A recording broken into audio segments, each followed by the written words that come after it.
Let's go.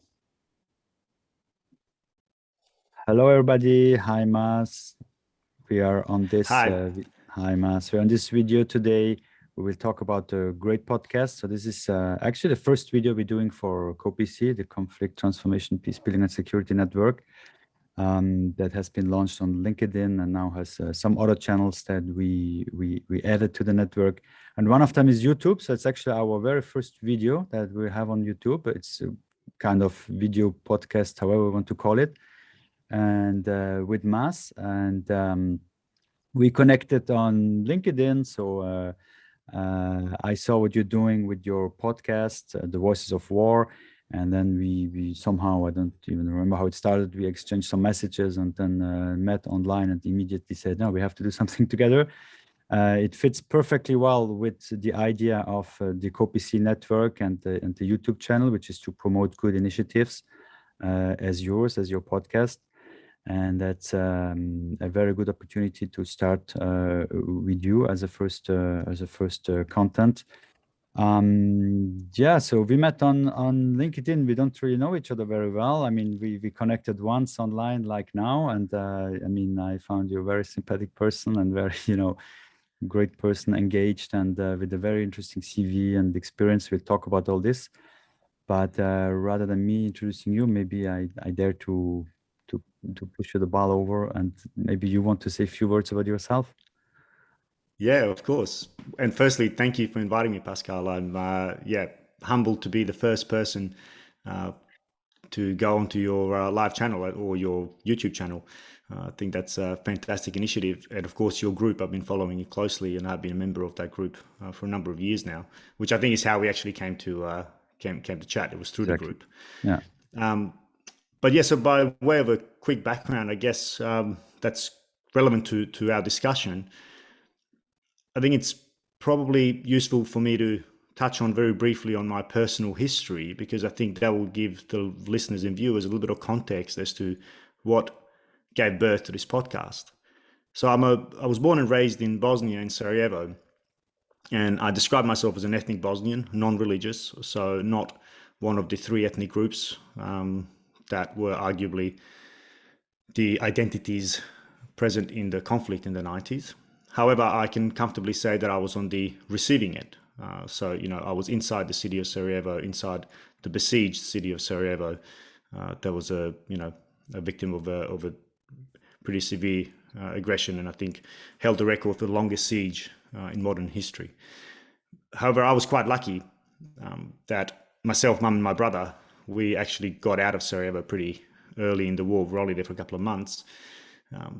But my father stayed behind. Of course, being a fighting age male, he really had no choice. He would have been, to be frank, he would have been killed at the first checkpoint. That was just the nature of the conflict at the time. And we left in one of the last UN convoys, and then made it to Croatia, where we stayed a couple of months before we then made our way to Germany, where we sought asylum and lived for 3.5 years. That's my mum, brother, and I, until the war finished, and then my dad joined us. But we were lucky that my mum had the foresight at the time to start applying for permanent residence in Australia as well as the US. And we were lucky to get a skilled migrant visa for my parents. And then once my dad got out, we were lucky to come to Australia. The reason I bring up that experience, because I think it set an early context, or maybe gave me an idea in my informative years of the perhaps trauma and the anguish and pain that is caused by war. I was a child in Sarajevo, and it was exciting. Bombs were falling, and we used to spend our, pastime counting the grenades as they were falling, sitting in the cellar. This is me and my brother. That was a favorite pastime. And then when, the shelling would stop, we'd run outside and collect shrapnel, which, thinking about it now is actually, hold on, that's not what a child of 10 years should be doing. I was painting, Indeed. I was painting, images of the newfound Bosnian army. That was again a favorite pastime. Yeah, I think that's the roots. Yeah, I had the chance to visit Sarajevo, and it's really impressive. You can really imagine it's in a valley, the whole city, a big city, very nice city, by the way. I recommend everybody to visit it. The old town is just amazing. So it's like a valley, and you can really imagine when I was there, and I knew the story, obviously. So you imagine like automatically guys sitting on the hills and shooting down. It's terrible. Yeah, I mean, as you said, it is a valley, and they're exceptionally high mountains. I mean, the Olympic mountains. Sarajevo had the Winter Olympics in 1984, and the weapon systems that were used were extensive. And if most of your listeners who are familiar with former Yugoslavia will be familiar with the fact that former Yugoslavian military was, a significant force. And therefore, when the war started, those guns that were up on the hill against an enemy that, existed in the days of Yugoslavia were pointing outwards. And that enemy could be anyone. It could have been the East or the West, as Yugoslavia was kind of a geopolitical, on the geopolitical middle ground between the East and the West. But when the war started in Bosnia, the guns turned inwards to the city, and it was quite a devastating effect. But yeah, so and you're right, Sarajevo is a beautiful city. It's also known even today as the European Jerusalem. It is the only other city apart from Jerusalem that has, the four monotheist prayer houses within 1 square kilometer. And that's of course something the Sarajevans take great pride in. Yeah, you can be. How was it in that area? You said you were there with your brother, but was your family there? Your father was serving, was outside or visiting you, or like, I don't know, how can we imagine that? Like coming from time to time, or? No, not at all. No. So in effect, when we left, so for the first couple of months, it was all, the city was trying to figure out what to do, and it was a benign territorial defense that was established and repelled the first kind of attacks. Dad was conscripted into the army pretty soon, and then he started going to the front lines and so on.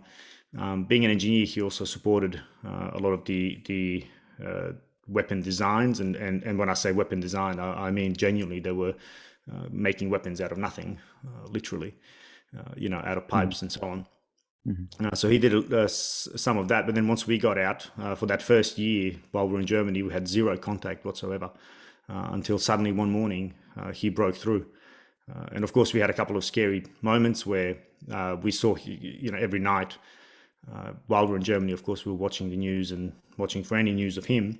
But one night his name came up on the list of killed, which was of course a shock to us. But then, fortunately he didn't. He was wounded, but he lived. It was actually not long after that he got in touch with us, and of course that was that was what, for 1 week? You didn't know, for 1 day, for 2 hours? It was because it was actually just 1 day, because he realized that his name had been announced. Longest day of your life. He then fought hard. What's that? Yeah, the longest. I think for you that was the longest day in your life, I guess. Absolutely. But it was funny because, I mean, we talk, now we're talking through Zoom, via the internet and so on. But our first conversations, in fact, even well into our time in Germany, we were talking through what they were called as radio amateurs. So these were, as the name suggests, amateurs who had VHF radios, and they would basically connect a couple of VHF radios. And through those VHF radios, from Germany through Austria, through Croatia into Sarajevo, Dad would go at a designated time, and those VHF radios would all connect up through the radio amateurs, and we'd have a phone line. So it'd be one phone on one end, which is where we would be talking. So it was all very rudimentary, but of course for us at the time it was it was a lot of gratitude to actually hear his voice. And know that he's alive. Yeah, but I think that experience, I think from those early years, I think gave a bit of context as I started maturing. That the world is not so black and white. War is not so black and white, and I think it also planted the seed for my subsequent career and future. Coming into Australia, subsequently joined the Australian military, where I spent 10 years serving as an army officer, deployed to. Sorry, go on. Yeah, that's an interesting point. You said you joined the army in Australia. You somehow make a connection to your past. So what what is the motivation? I mean, I had my brother serving in the army in a professional unit, so I can somehow understand or relate to it. But your situation is very different. So was it like you, I don't know, thinking, okay, I want to do something, I don't know, support people, do something good, or stop war, or what was your motivation? I mean, you experienced army from a kind of negative side, I mean, some way, and then you joined it yourself. What's the relation? Yeah, so in fact, there are two parts to that story. First one is that from the age of 3, and anybody that knows me and my family will chuckle at this. From the age of 3, I used to walk around introducing myself as Vedran Maslic soldier. So I always had an affinity, and even in Sarajevo, when we used to go to my grandma's house, we'd go from one side of town to the other, and we had to catch a tram, and the tram used to go past a military barracks. And every time a soldier would walk in, that was it. I'd be off, and my parents would of course lose sight of me, but they'd just look for the uniform and find me there. So I had a real deep connection as a child. I loved the uniform. I always have, which I think a lot of boys in particularly grow up with. I'd say mine was Police or particularly army? strong. Yeah, Either yeah, police or yeah. army. Yeah. Yeah, exactly. For me, it really was, I really had a strong connection to the idea of being a soldier. But then when I saw Bosnia, and I never really thought about this until actually a couple of years into joining the army, that I really had to unpack this a little bit. But I think I recognized, so those first early days of Sarajevo, the territorial defense that resisted the aggression ultimately saved the city and saved the people. So I realized that a nation, a state, a people needs to have the ability to defend itself against an aggression. But I was never, and I never joined the army to be a warrior. To as much as I harbored those kind of aspirations of charging on top of the hill, which again most of us have in some way, in some idealized way. But I joined in particular the intelligence field because I think that allowed me to look behind the curtain, quote unquote, behind the machinations of war, with the pure purpose to understand what drives conflict and what drives war, in order to then, in some small way, be a piece in the solution as opposed to the problem. Now, perhaps that's naive. And I recognize, having served and having deployed to Afghanistan and East Timor, I recognize that I was and remain a very small piece in a very small cog in a very big machine. But I still am convinced that my personal background drives me to look for ways to reduce violence, conflict, to increase understanding between the various sides, despite the fact that I'm very conscious of the fact that I'm in the very machine designed to prosecute war and killing. So it might sound like an oxymoron, but in my view, I do feel that I'm in the right place. Well, I was in the right place certainly at that time, having experienced what I experienced, to kind of help guide my decision making, especially being an officer and supporting decision making. I think I was perhaps better armed with a different view of conflict than most of my counterparts were, who hadn't experienced something like that. Okay, that's an impressive story. Good, nice reflections. I see that, as I said, from my brother. I mean, he was definitely wanting to do good, help people, support people, provide security. Very strong conviction about this type of engagement. So, yeah, I mean, and in Switzerland we have, we are a neutral country, and sometimes people are surprised. They say, "But you're neutral. Why do you have an army, and even such a big army?" Well, we call it armed neutrality. So we, if needed, we can defend. That's the point. And that's an interesting, and that's certainly one of the aspects that I also look forward to discussing in my podcast, and something we touched on when we kind of first had a chat as well. And I think it's a really interesting point that Switzerland's a really interesting example, where you do have your military service that you all do in preparation for if you ever have to defend yourself. Whereas in Australia, we're a professional military. So for us, you join the military, and that is your job. That's what you do.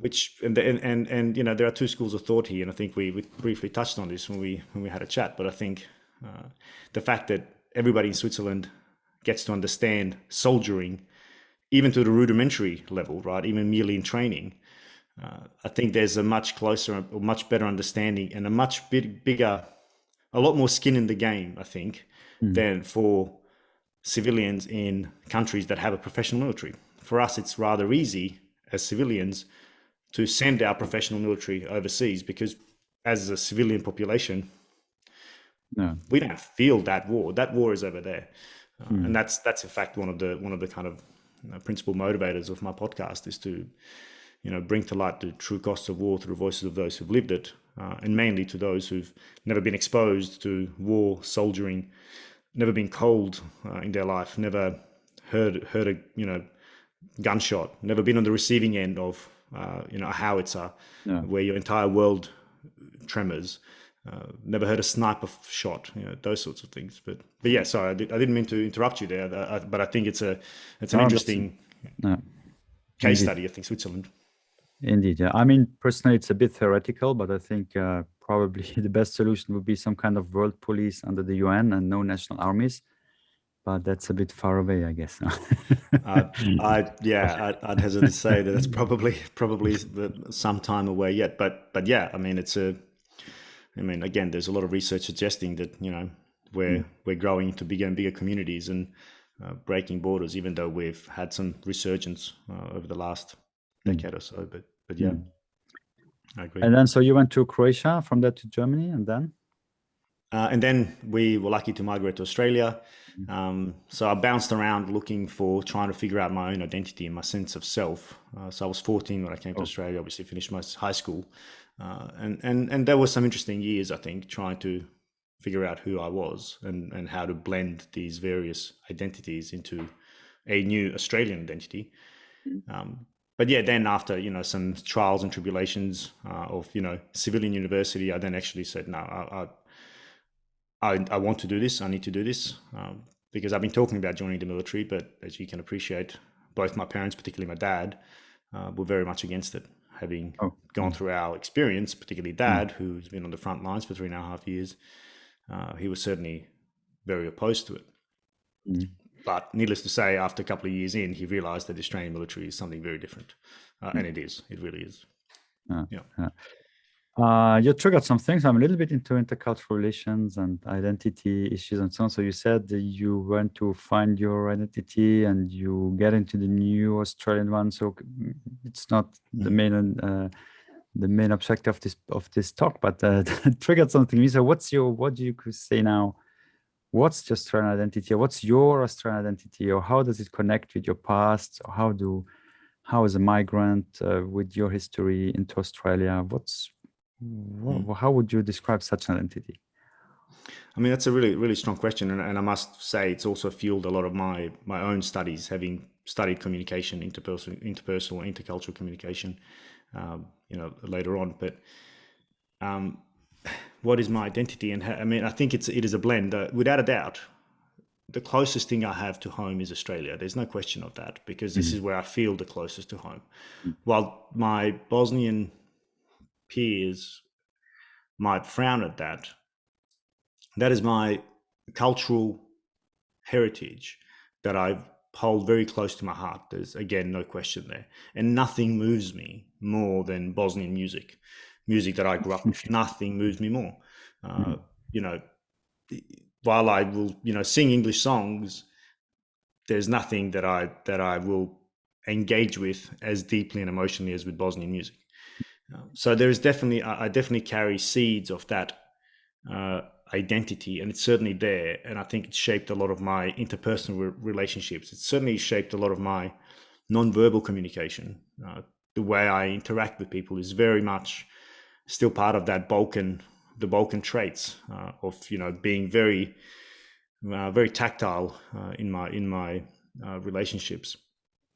But I think, and having lived in Germany also, I've for 3.5 years at a significant forming period, I really drew a lot from the German mentality, and I have great respect for the German people, German view of the world. That also, I think, planted some seeds in who I've then subsequently become. But I think once I then came to Australia, this is where I have my roots now. I think this is what is the closest home to home, and I think my sense of identity is a blend. And I say that proudly, and I proudly talk about my heritage, but also equally I proudly talk about me being an Australian. Australia, being one of the few countries in the world that is truly a migrant nation, with 23% of us having been overseas, having been born overseas, which I think is one of the highest in the world. So I think in many ways, I am truly an Australian because that is what Australia is all about. So yeah, I like the word blended that you used to blend these different identities, because it's interesting to observe. I think in our way of seeing identities and cultures, you should typically, if you ask kids, binational kids, like father from one country, mother from the other, they say, "I'm half." Yeah. I say, no, you're not half, because there's not limited 100. You can be 100 of this and 100 of this. You can be 200, you can be 300. It's it's blending, it's cumulative. But that's a way of seeing it, But most people are more like, okay, the more I'm this, the less I'm this. So the more I become Australian, the more I lose my Bosnian initial. But I think that's not the case. Of course, the longer you're away, you maybe forget some language or whatever. That's of course. But I think if you want, and if you keep the traditions and so on, then you can be 200% or 300 or whatever. Yeah, that's right. And it's not about being dogmatic about it. I mean, it's not which is sometimes what I think I see a lot of in even some of my Bosnian friends who almost reject, being considered Australian, which I find sometimes quite fascinating. But that's also their own trauma that they're dealing with. It's holding on to something, holding onto a past that it no longer is. And I think that's, I was very fortunate to have had the right help to guide me through that.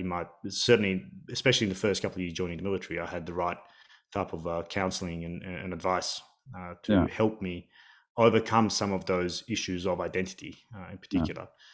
And there's one really beautiful concept that sticks with me even today, and this is the idea of walking in two worlds, which really opened my eyes to that, what you just talked about. It is really, it's not about 50-50, it's about 200%. It's perfectly fine to live in this, 200%, and that you can blend those. And that was a concept that really helped me. That's a very nice inclusive point of view. And I think if we all had this all around the world, we would have probably less conflicts, which brings me a bit back to your podcast. So I have here, I opened the voicesofwar.com, which is the main page of the podcast, as I understood. And you're actually on all channels, Google, I don't know, maybe you want to name Google, Apple, I don't even know, Spotify. Yeah. Yes, all the main ones. I mean, people can access all the episodes via the website, www.thevoicesofwar.com, or simply, searching for The Voices of War on any of the main apps, so Google Podcasts, Apple Podcasts, Spotify, Stitcher, and so on. So yeah, it should be quite easy to find.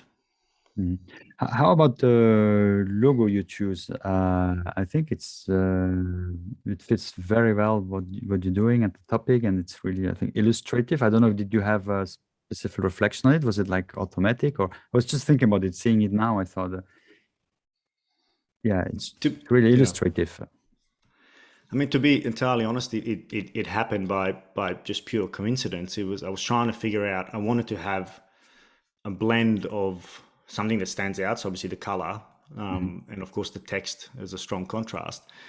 But I really thought the barbed wire, in my view, nothing depicts war and the trauma, tragedy, sadness, the absolute pain and horror of war is captured, I think, in barbed wire.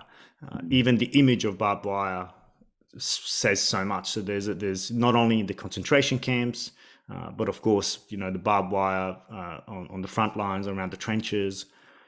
And I think it really captures in so many ways the abject inhumanity of war, that we have such technology like barbed wire to protect us from one another, or to keep people in, or to keep people out.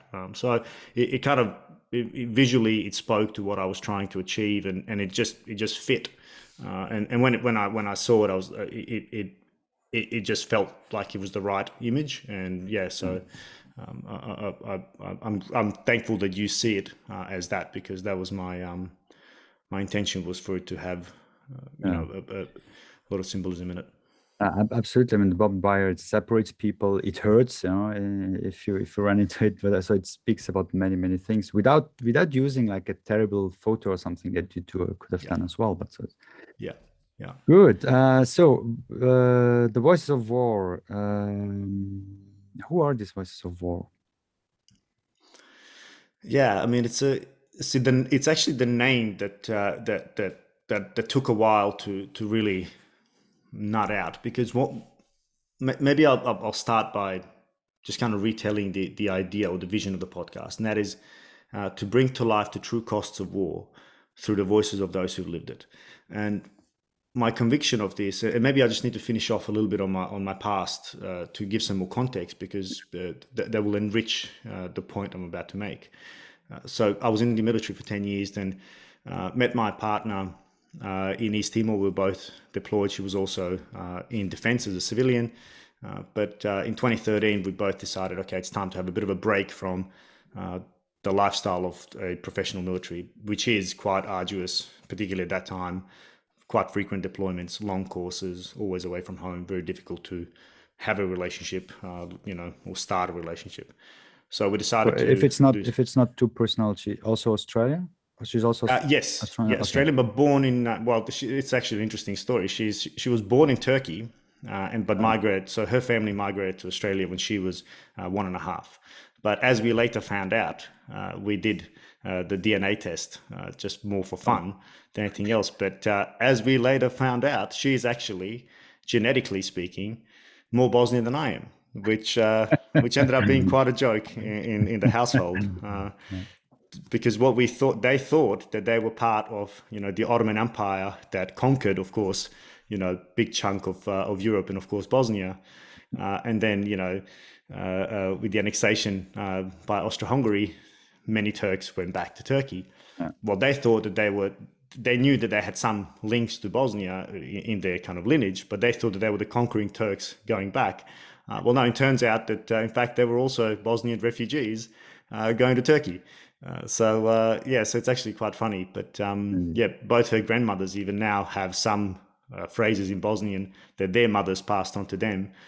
So of course that was a very good way for me through grandmothers to just have some jokes in Bosnian when no one else could understand.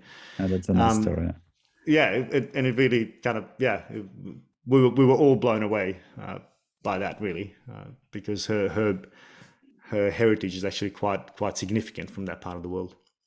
But yeah, we both decided it was time to just do something completely different, and to try and achieve a separation from that very organized life, certainly for me.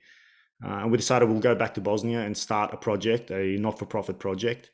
And I'll have to say it, but some of your viewers or listeners might hold this against me, but we opened the country's first CrossFit gym. Now, before people scream down their video, we certainly weren't part of the drink the Kool-Aid CrossFit club. But we do really. Well, why should they? I mean, I go to CrossFit for only a few weeks now. I was this morning, actually. I get up very early. I do this at 6 a.m. Yeah. So it's great sport, I think. So why should they? What are you concerned absolutely, about? and I couldn't agree more. But there is a lot of criticism. Some of it, I must admit, is quite valid, of the cult-like nature in certain parts or in certain gyms, CrossFit gyms. So I think that's kind of caught the attention of many of the other fitness enthusiasts. But without a doubt, I'm still I still train CrossFit regularly, and I'm a believer in what CrossFit has done, and I think it's And that's the reason why we decided this is the tool for us to do what we wanted to do. It has an uncanny ability to break down barriers between age groups, gender, ability.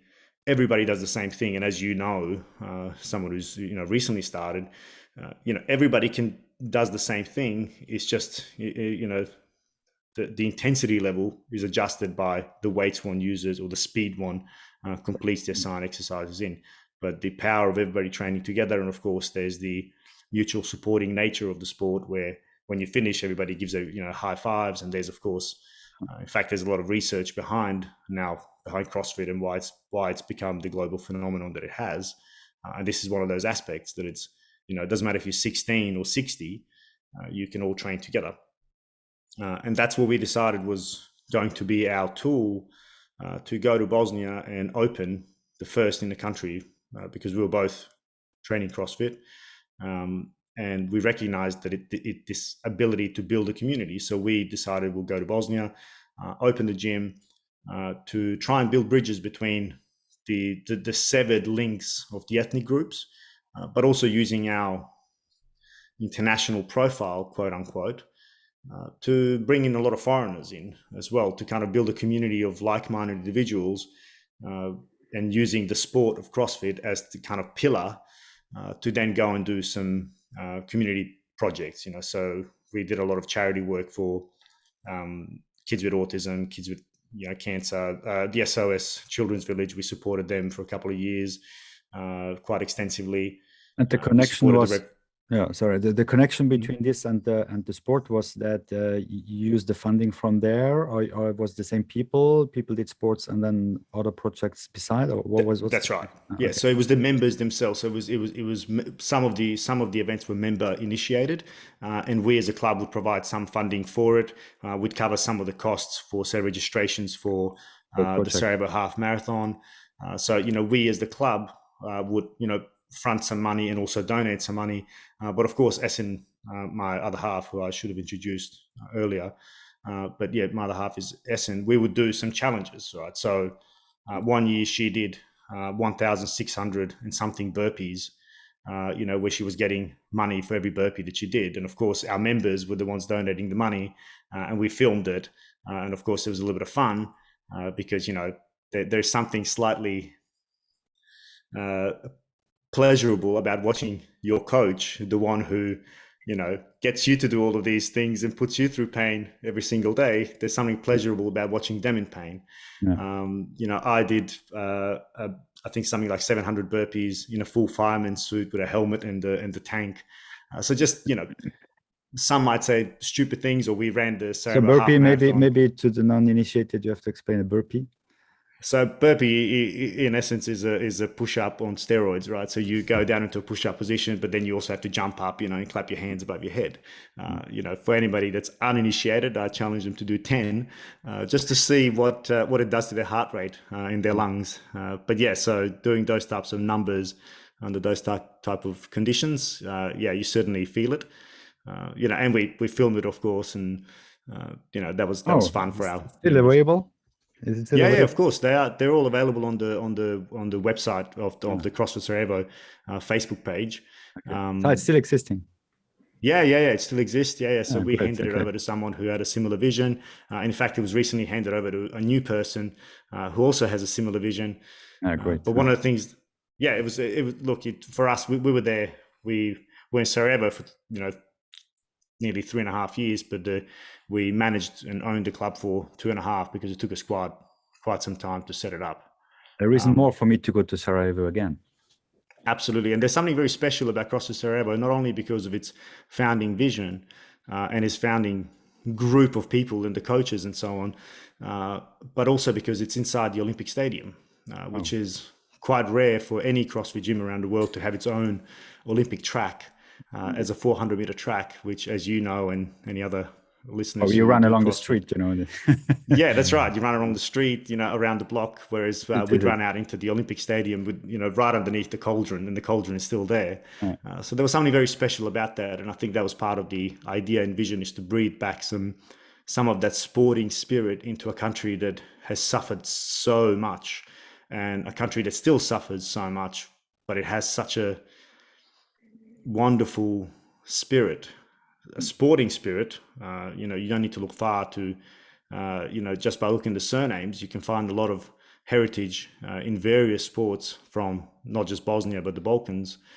So the entire region is very committed to sport. So yeah, that was a very pleasing thing. But probably the most moving, and this was a member initiated a project we did, and that was a blood drive. So we trained one Saturday morning, and we invited the blood bank to come and set up inside the gym. And as we'd finish our training, we'd have a bit of food, and off you went and you gave blood, which not only is that not something that's really very popularized, unfortunately, in the Balkans, but also to do it as a club rather than a private citizen certainly stood out. But perhaps the most symbolic message that we had, and it was one of the images that did kind of make its way around, was that we had different ethnicity coaches. We had a Bosniak, a Serb, myself who's non-religious Bosnian, my partner who's Turkish. We had another one who identifies as a Croat. So in essence, we covered really all the ethnic groups plus the outsiders, and the symbolic message there is we all bleed red. And that was the powerful image, I think, that kind of circled around and made its way amongst the social media at the time, which was a powerful image for a Bosnia that has been so broken on so many levels. Here was a small group of people, small organization that was certainly punching well above its weight, not only in the donations that we were, giving to organizations, but also in the kind of symbolism and the messages we were sending, which was all of very kind of positive, kind of building relationships. Yeah. Wow, I'm impressed. Very nice project, and especially it's still ongoing. So that's really great. So it's for a couple of years now, then. No? Yeah. So we opened it in 2014. So that's and it's what's 7th year now.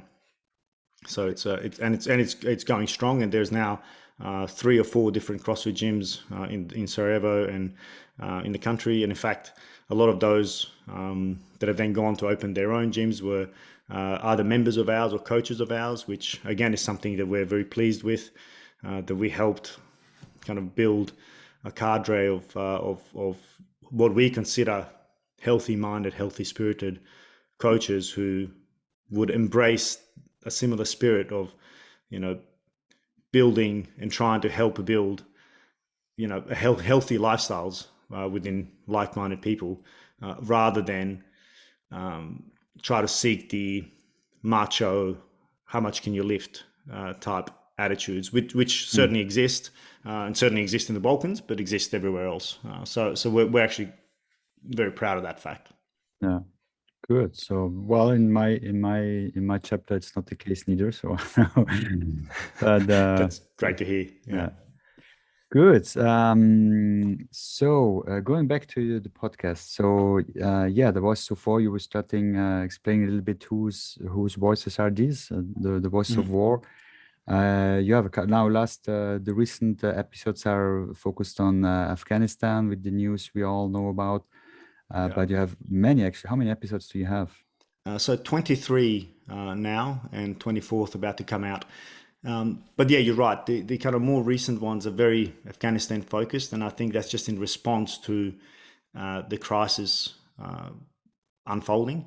And there was a lot of interest, obviously, around the world of people hearing what's happening. And again, I'm very fortunate to have some access with some people, especially people on the ground as well, local analysts, to give the local perspective. But in general, what I'm trying to do is try to bring the story of war both to those who've never experienced it, but also to have a point of recognition for those who've experienced war and its traumas. Excuse me. So the way I see it is, there's ultimately 4 groups that I'm, or at least for now, there are 4 groups that I'm speaking with and exploring various aspects of war. And first one is survivors of war. So whether they be those who've lived and stayed in a war zone, and going through and discussing with them how war has changed them, what war has done to them, what was the price of war, what were some of the good things of war? And of course, this is not just, there are good things in war that come out of war that people experience, or friendships, or realizations of what's important. But undoubtedly, the cost is far greater than the benefit. But of course, I then speak to refugees as well, just like myself, to try and contextualize some of those experiences, perhaps also to help some of my own healing and answer some of my own questions. I then speak to the prosecutors of war, so soldiers, those who we send forth to do our bidding, to do the fighting on our behalf, those who do the hard work, whether they be combat troops, so frontline troops, or supporting elements. The experiences differ, of course, but I think many of the traumas, many of the doubts, many of the questions are quite similar. And of course, I'm looking to explore and want to speak to those who send us to war. So politicians who actually do send us forth to fight, certainly in Australia's case, expeditionary wars, in far places that most of us have never been to. And through this, I'm really trying to unpack this idea, particularly of just war theory, which is one of the things that I'm particularly interested in, and something that I've spent some time studying, but also things like subsets of the just war theory, of the conduct of war, and things that I think are where we're in some small way deluding ourselves, because I think war is visceral, war is all-encompassing, and I think we have this false narrative of war, that it's glorified, that it's fantastic, that it's that there is a sense of achievement, and of course all of those things may happen from time to time. But I think, having read and spoken to many of those who've been in real combat, more often than not, that's not the case. They come back changed, and certainly not for the better. And I think that's something we don't talk about enough. And certainly in this idea of jus in bello, for example, the conduct of war, it's a particular area of interest. It's something that I'm trying to unpack myself. Why good people end up doing bad things, and I'm convinced that the environment has a lot to do with it. So these are the kind of questions that I'm trying to wrestle with with the kind of prosecutors of war. Then, of course, there are the healers of war.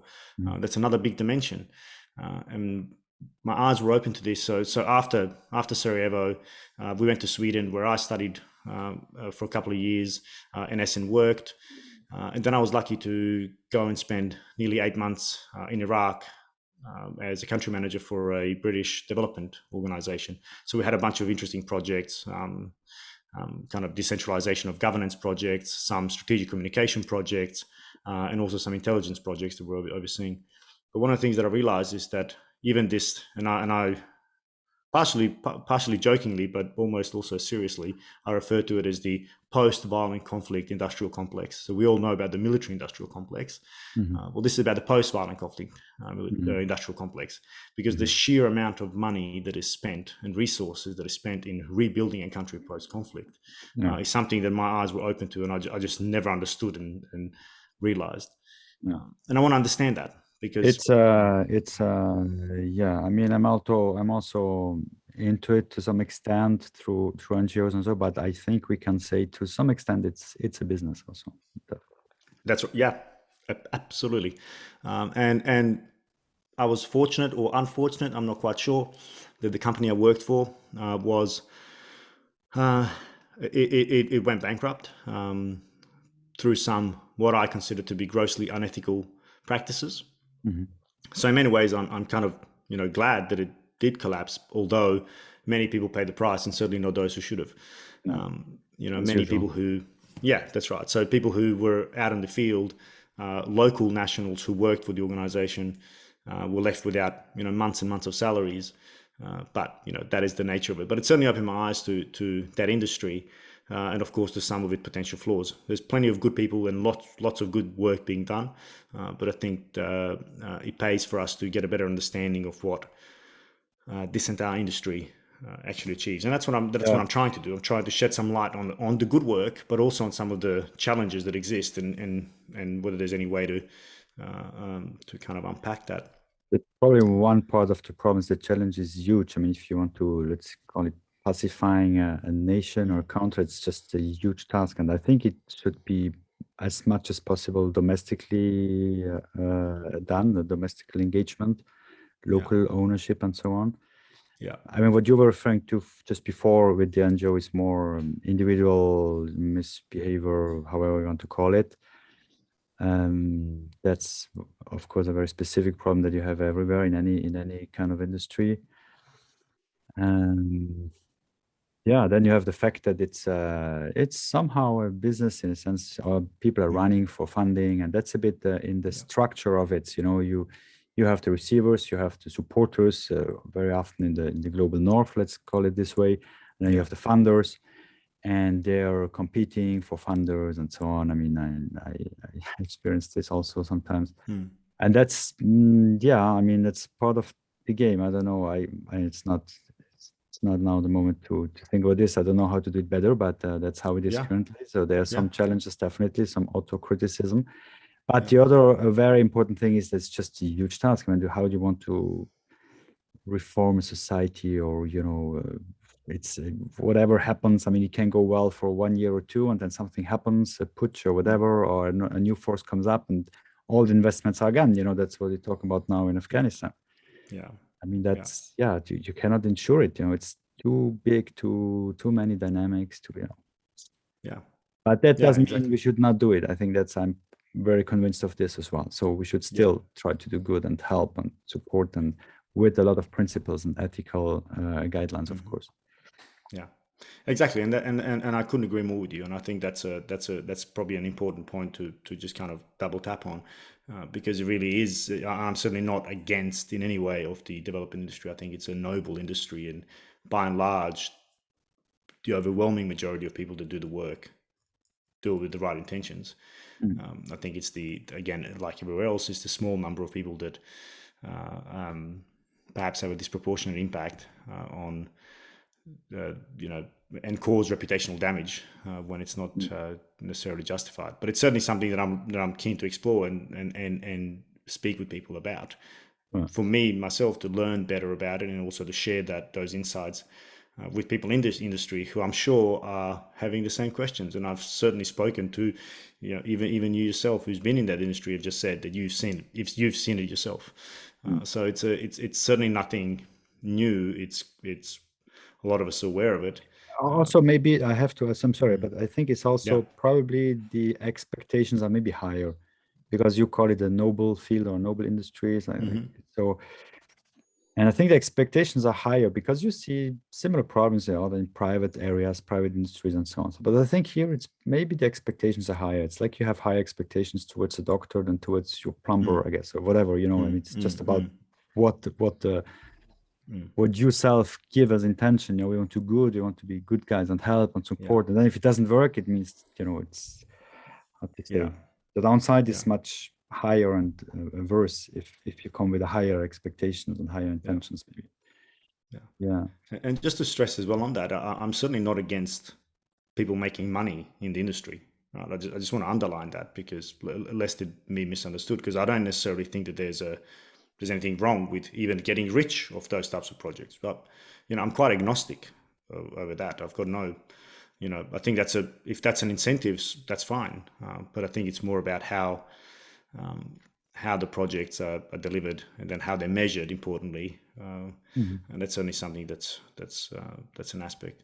And that's probably takes me to the fourth group, which is the researchers of conflict. And that's whether they be academics, or even people who do monitoring and evaluation, who actually try to give us a picture of what's been achieved and done. The watchdogs. Yeah, that's right. Yeah, absolutely. Yeah, exactly. And I think it's an important dynamic and aspect of conflict and post-conflict,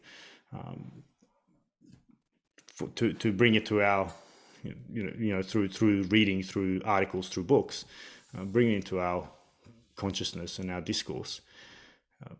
A particular aspect, again, and you made the point, that's obviously your background, but certainly a great interest of mine is culture. Having been an intercultural trainer, and after Iraq, I went to Sweden, and I was lecturing at the University of Gothenburg. And one of the things I was lecturing in was intercultural communication, because I think and one of my colleagues there, he wrote a book on culture, and one of the quotes that they have is, cultures do not meet, people do. And I really found that profound in how I understood culture, and it's something that I've taken with me since, because I think we fall for this trap that, culture is this big behemoth that, we just can't understand, or that it's fixed even. An easy explanation of many things. You peg it into its Yeah. culture, and peg it into there. It explains Exactly.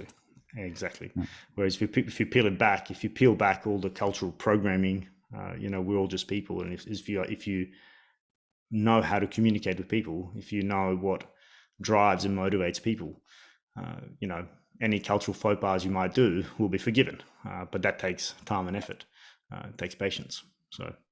Absolutely right. And I'm conscious that this is your field, so this is probably something that where I'll invite you on the podcast and we can actually explore in a lot more detail. Yeah, Pleasure. You talked about the prosecutors, so actually soldiers and so on, right? So would that be prosecutors from any sides?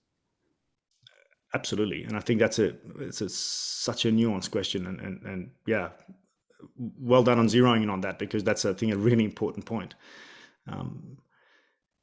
I think it's important that, the old adage, one man's terrorist and another man's freedom fighter, without getting too idealistic and philosophical on it, Mm. I'm sure that that's actually really, truly the case. While there are certain extremes that I certainly could never endorse, but I would nonetheless listen to those views. And again, as I mentioned before, I really believe that the environment has a lot to do with who we are. And no one is born a quote unquote terrorist. Right? No one is born a quote unquote suicide bomber. No one is born quote unquote a war criminal. People become those things, and in order to understand how people go down that path, what it is that gets them to that path, while of course there's a percentage who are merely psychopaths, and they were always going to be a menace to society. Others are mere bystanders or participants, almost unconsciously, almost as part of the group dynamic. And of course, we know this from obedience research, not least with Milgram, but of course, plenty since.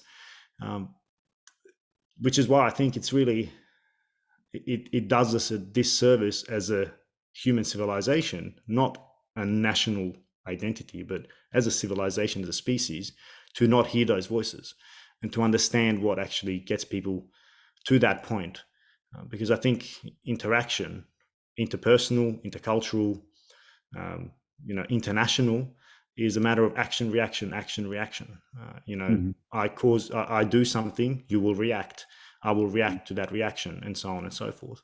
And unless we understand how we go up that scale, I think we're living ourselves much poorer, and I think it reduces our chances of coming to an outcome that is actually truly a win-win, as opposed to a win-lose, which is more often than not what what we go to war for.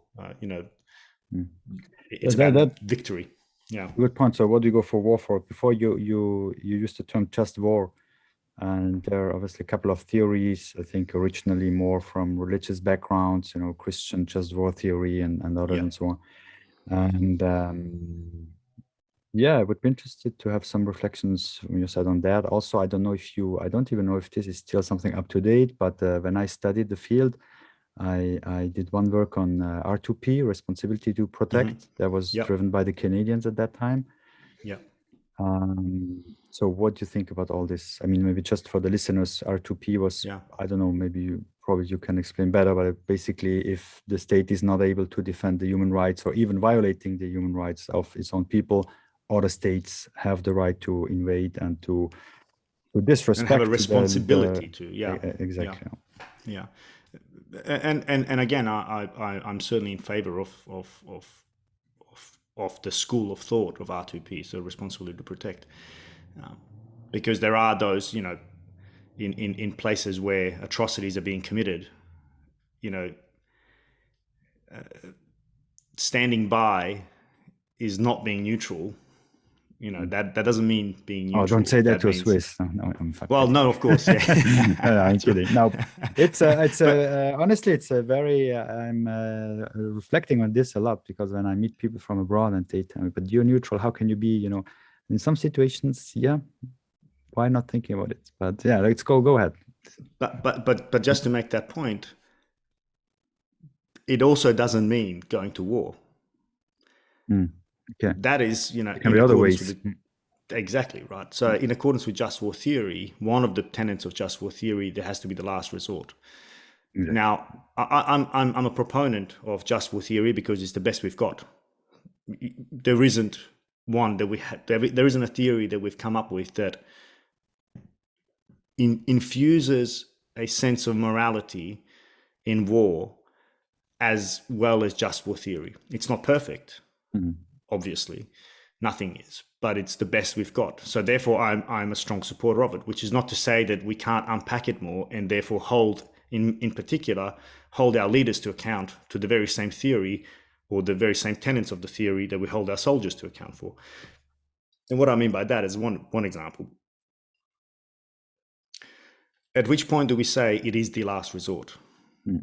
Take the example of Afghanistan, which I'm kind of agnostic about the actual origins of it. I tend to lean more on that it was the right thing to go, but how it was conducted, I think, is what where we came undone. And again, this is where culture comes into it. We never really, particularly in Afghanistan, we never fought the war we thought we fought. That's my honest opinion, and this is something that I discuss with a number of guests on the podcast. But, was it really the last resort? Maybe it was. And if it was, then I think it was fair to go. But what if it wasn't? Were there other ways and means that we could have You mean the moving in 2001? Huh? You're talking about the moving in? Yeah, sorry, that's right. Yeah, exactly. Yeah, exactly. And perhaps an even clearer example is Iraq War, 2003. That's perhaps a more poignant example to unpack. Was it a war of necessity? Many will say probably not. Was it the last resort? Probably not. Were there other ways and means? Probably. Again, what was the intention? What do we actually try to achieve? And where my biggest issue lies with just war theory is that we don't hold our leaders to account. And I mean our politicians. Certainly in Australia, it's one of the few, if not the only developed nation where the Prime Minister alone can send us to war without any parliamentary debate, which is unheard of in the developed world. And I don't think that's right. I don't think that our leaders should have that level of impunity to send our boys and girls to war, to fight, to die, with zero impunity. Apart from, now 20 years later, having some sound bites about their perspective as to, why they went. Whereas our soldiers who go to war are held very strictly to the rules of war, as they should be, to the Geneva Convention and so on. And of course, I argue strongly that mistakes will be made, but I also argue that given the circumstances under which our soldiers deploy, and without getting too deeply into the topic, I'm convinced that it's actually very, very highly likely that war crimes will occur because of the construct of how we deploy, of the uncertain environment we deploy in, the lack of sleep, and so on and so forth, and various other. And there's plenty of research to support, how our moral decisions get skewed and how our moral compass can get thrown out of whack. And this is something I've discussed, recently with Shannon E on one of the maybe 4 episodes back. So a bit further down. So bit mountain. So the next one, that one, Shannon E French, on the Code of the Warrior. She was the head of ethics at the United States Marine Corps school in Quantico. Absolutely amazing researcher. Has written a phenomenal book, The Code of the Warrior.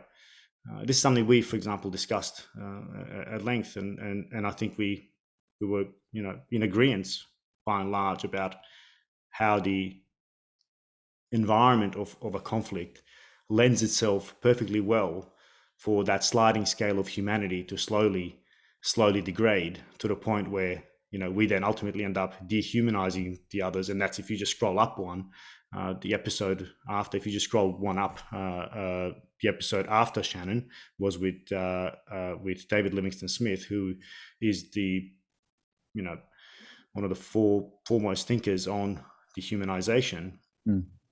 All of these things are kind of blended in together, and I think it all falls onto the shoulders of decision makers who send us to war.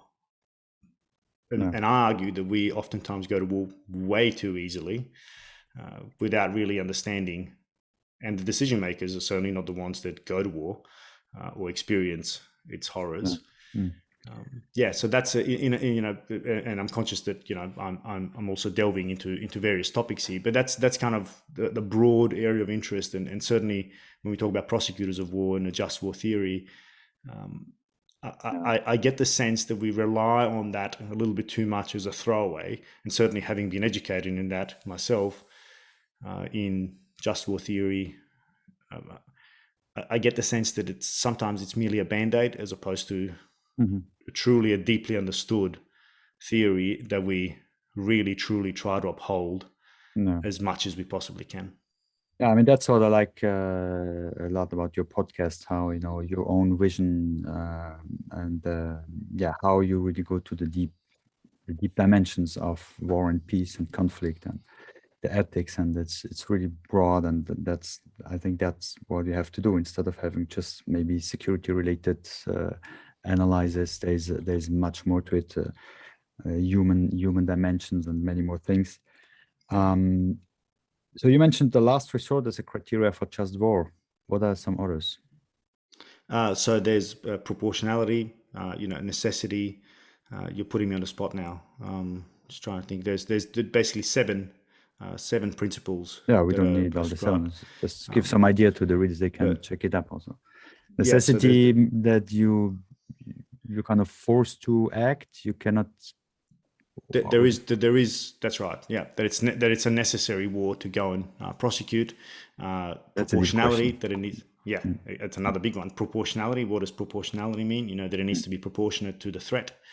So it's a big theory that underpins a lot of how we study war and how we decide to go to war. But I think it's also one that probably deserves a lot more attention, particularly by those who ultimately send us to war. And I'll just echo again that I don't disagree with it. I think it's the best we've got, but I think that it's certainly not as clean cut a solution as we'd like it to be.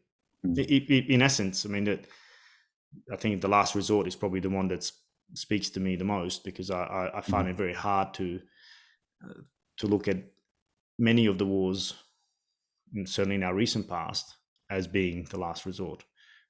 I'm happy to be, you know, convinced otherwise, and this is why I invite people to, you know, speak to me about this, and I want to ask these questions because I want to answer them for myself, but also for those like myself. And I know there are many people who ask these questions as well, but we simply don't have those types of discussions and don't get the chance to speak to those people.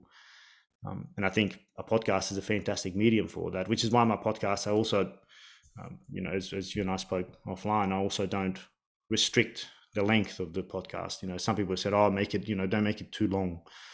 Well, I tell my guests that I'm happy to take the episode to its natural conclusion, and usually that falls, you know, between an hour and 15 to an hour and 45, something around there, which I think is an okay length to allow somebody to open up sufficiently so we can actually get to some depth and actually start exploring some of these questions a little bit more with a little bit more color and nuance, as opposed to sound bites of, you know, wave tops type analysis. Yeah.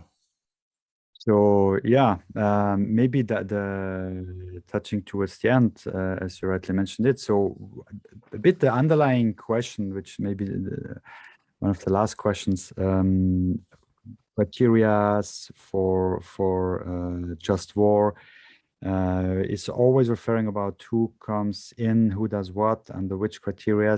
But can peace be brought from the outside? As in, can it be brought from the outside Can it be into a warring? imposed? Yeah.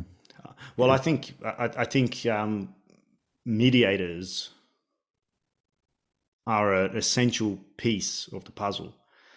And what I mean by mediators is those who can interpret the problem from both sides and find some common ground that we can start ever so tenderly, ripening the conflict. And there's of course theories on, on this, on, literally the term, ripening of conflicts. But I think there is a particular field in the conflict space, and that is mediation and negotiation, which is critical to, whether that negotiation and mediation occurs internally, of course, at times it does, or whether it comes from externally. Yeah. At some point, all wars end. Now, whether that is because somebody has been sufficiently overpowered that there is no victory to be achieved, or because it's some sort of a stalemate and the conflict is quote unquote ripe enough for peace to ensue, which arguably was the Balkans, where of course foreign powers had a huge role to play. But I think it's also important to underline there that geopolitics and the great game of chess has to be unpacked and understood, and we have to be honest about it to really understand what the machinations are that drive conflict. And mediators in particular need to understand that, because those are the levers that they can then of course pull to allow peace to prosper. Now, geopolitics aside, it's never the powerful and mighty that die in war, it's the people on the ground. And I think it behoves us to work on those levers in whatever way we can, so that lives are not utterly destroyed by war and conflict, which is of course the highest price one can pay. Indeed. To talk about mediators and external, internal. So there's the concept of inside partial mediators, which is an interesting one, I think, especially for those ethical conflicts that you have people from the ground. And they're neutral because you compose a neutral team. Each one is like partial and insider in his or her own community, but then together it forms a neutral team. So that's an interesting approach. And that's the bridges, right? If I understand that correctly, it's the first bridges, however fragile they are, that are built between the different social groups, and it's upon those bridges that we build ultimately stronger structures and ultimately peace. And it takes time, and you have those rotation. Time is important, and it's not, we have very often, at least in the West, we have a linear point of view. It starts here and it goes here and it goes up like the stock market. That's mostly the time of evolvement we have in mind, but there's something much more linear and things go back and forth. It's maybe bad today, it's good tomorrow. And many peace deals, I think it's about, I don't have the right figure in mind now, it's about 70% or something who break again after 2, 3, 4, 5 years. But I think we have to stay on it, and knowing that there are good times, there are bad times, and it's all in a circle, Yeah. Good. Absolutely. So now maybe to conclude about your podcast. So you have already many episodes. You have some more to come. How about potentially interested contributors? How can they apply? Is it possible to apply, or how does it work? How do you identify the contributors? Yeah, absolutely. I mean, I really do encourage people who either would like to be on the podcast themselves because they recognize themselves as, one of these 4 groups that are described, be they, survivors, prosecutors, researchers, or healers. But of course, even a group that I haven't thought of. I encourage them to reach out to me on LinkedIn, on Twitter, The Voices of War. So at The Voices of War is my Twitter handle, is also on LinkedIn, is also on Facebook. But of course, they can just drop me an email as well, info@thevoicesofwar.com. And those details are on the website. Or they just reach out through LinkedIn, through the group. And of course, if they have somebody in mind who, it may not be them, but they just know of somebody who they would like to hear from. I encourage people to give me suggestions, and especially if they can actually link me up, because one of the hardest things, of course, is to connect with people, and I do try hard to find various means and ways and emails and LinkedIn profiles and so on. So far, you succeed quite well, as we can see. So far it's been good, but yeah, it's of course that is the challenge, is actually connecting with people, and if somebody can put me in touch with somebody who they'd like to hear from, then of course I very much welcome that. Great. Yeah, we'll also put different links and maybe mail and whatever you want. We put it in the description of the video. Yeah. So invite everybody to share this to interested other people interested in listening this video, and maybe comment whatever you have to say about what we discussed. So many things. Just war, a bit about mediation, about the situation in the Balkans, whatever. It's always interesting to exchange with the community. And thanks a lot, Mas. It was really very nice. I really liked it. For the first episode, I think it's a good success. It's always easy to auto-evaluate yourself, but at least let's say I liked it a lot, and I hope you too, and I hope also the people listening to us. But we touched on so many things. It's really illustrative, and especially for your podcast. So I can just remember the website, The Voices of War, a great podcast from a great person. Thanks, Mas, for doing what you're doing, and thanks for the CrossFit in Sarajevo.